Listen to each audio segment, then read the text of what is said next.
For many, this heat, dust,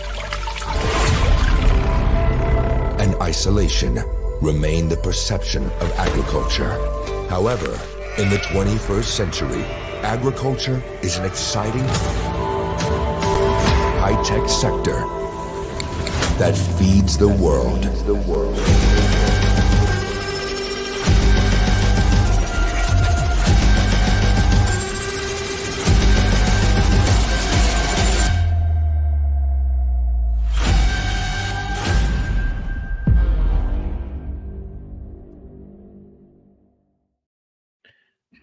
Good morning.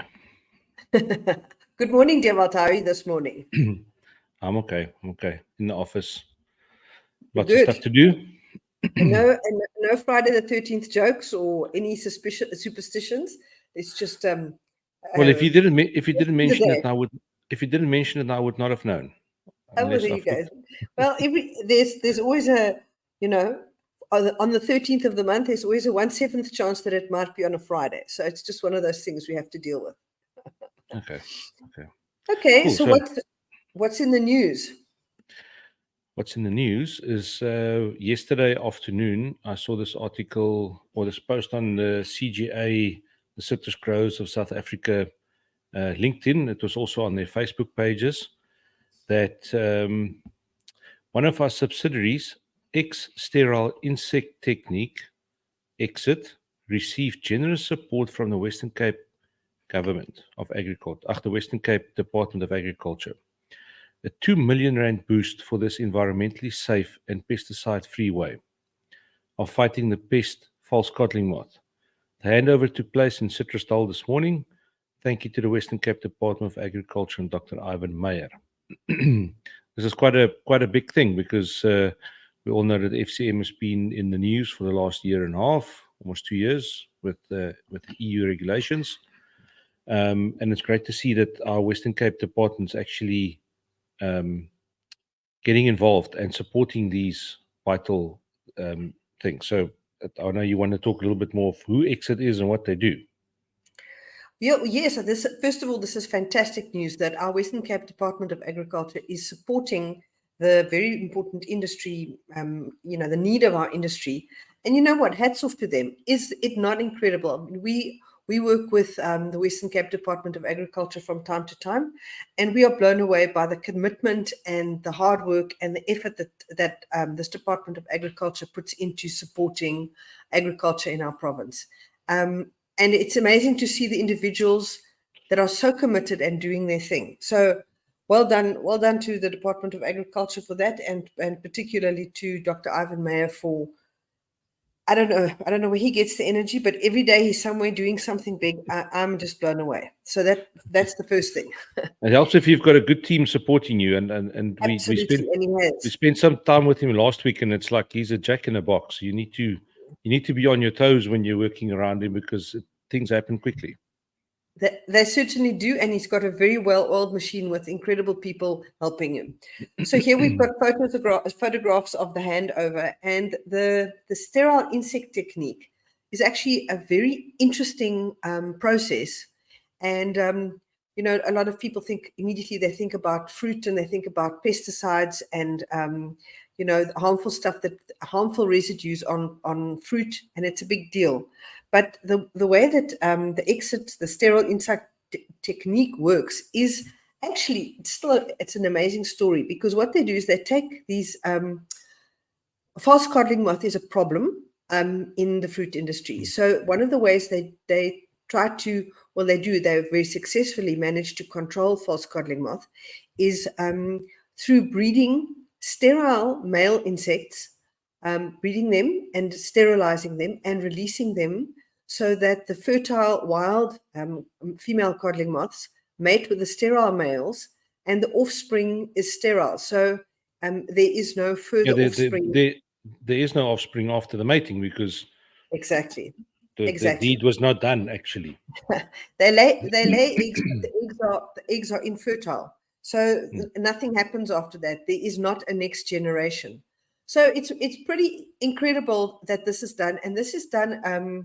They irradiate these insects, and it is part of the International Nuclear Organization, the name escapes me now, but it's a peacetime use, a very effective use of nuclear energy, because these insects are irradiated. They do it for false codling moth in South Africa, and also for fruit fly, and in other parts of the world they do it for other insects, like for instance malaria, Mosquitoes. mosquitoes. Thank you. Mosquitoes that It did start with an M. It did start with an M. Well, there you go. And I mean, it's amazing that by controlling the insects, by disrupting their breeding cycle, you can control the insects without having to use any kind of harmful chemicals. And that is what Exit does. And yeah, they do that by breeding the sterile males and releasing them, and monitoring, the populations. So they do an incredible job for our citrus industry, and they also work in the other fruit industries, but mostly in the citrus industry. So Also, well done. Yeah, I've also been once where they dropped the moths via helicopter while we were in the vineyards. And the interesting thing, now you see the moths coming down, they put a dye in them. So that if you do end up finding one of them in your traps, that you can see, okay, right, this has been a released moth. Yes, so you can immediately visually tell the difference between the ones that have been bred and released and the wild ones. It's incredible. They've been doing this for, I would say, close on 2 decades in South Africa, if not longer, and they do vital service to the farming industry. So And also, very good news. Similar techniques are used for fruit fly as well. Yes, indeed. Where they breed them, they radiate them so that the males are sterile. The interesting thing when we were there, I would love to see what it looks like. I would love to see what the FCM looks like. I'm pretty sure we'll get into that facility one day.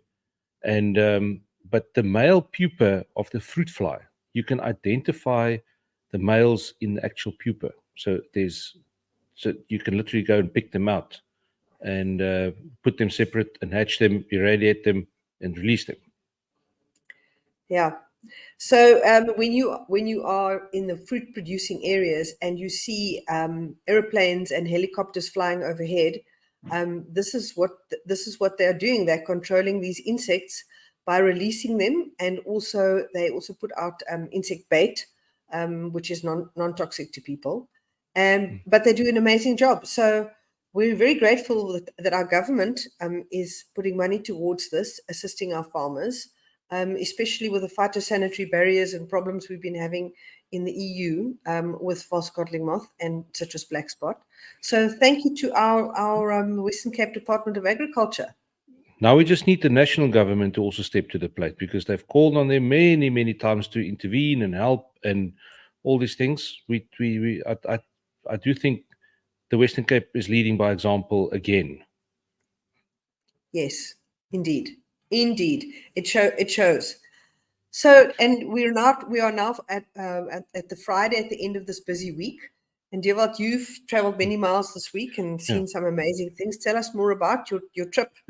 Before I do that, I see there's a comment here from Eugene Goddard. Thanks, Eugene. Really like what we're doing. I'm glad you guys are enjoying it as well. Yes, thanks, Eugene. Thanks for your comment. We really appreciate it. And yes, it is good news.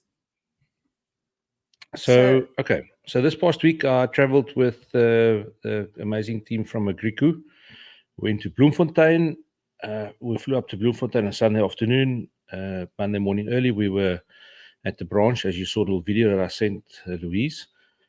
Subsequent to that, we went to film some potatoes on the pivots, and then we went off to Kimberley, where we spent some time. We went out to see the incredible facility at the Wildeklaver head office farm. It's right next to the Vaal River, and I'll play a little video in a second here of what it looks like. It's the farm lays in a horseshoe, and it's beautiful. It's just pivots everywhere. Let me put that in. This is shot from the drone.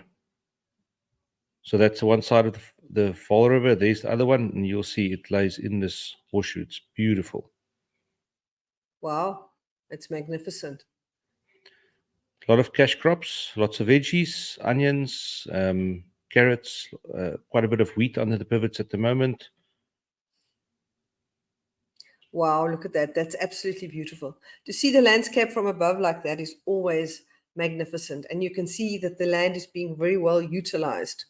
Yeah. With the availability of the water and the good soils there, you can see they're growing food for the country. Well, I can show you one more. And just Yes, it's find always one good here. to see. We had absolutely incredible light the afternoon.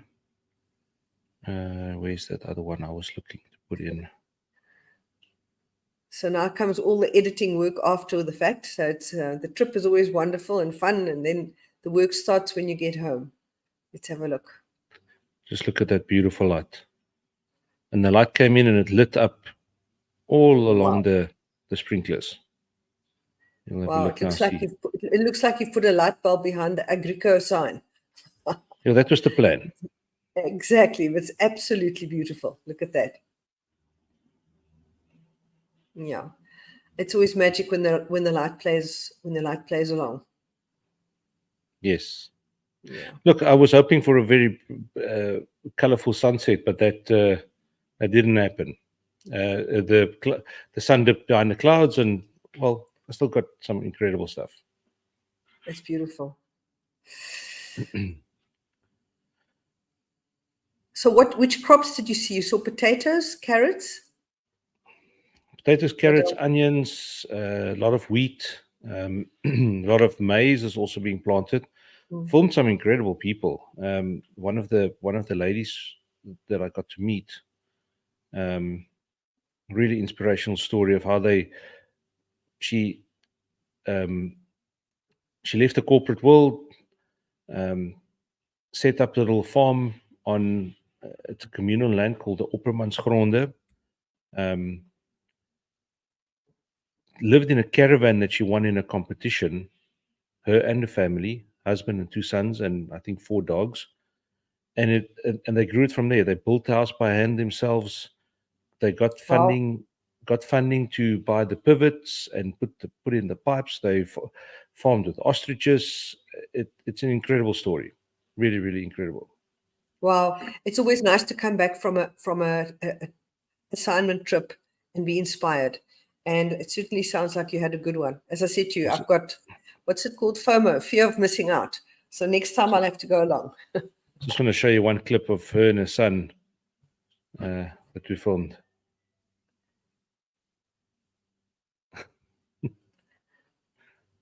Oh, that's gorgeous.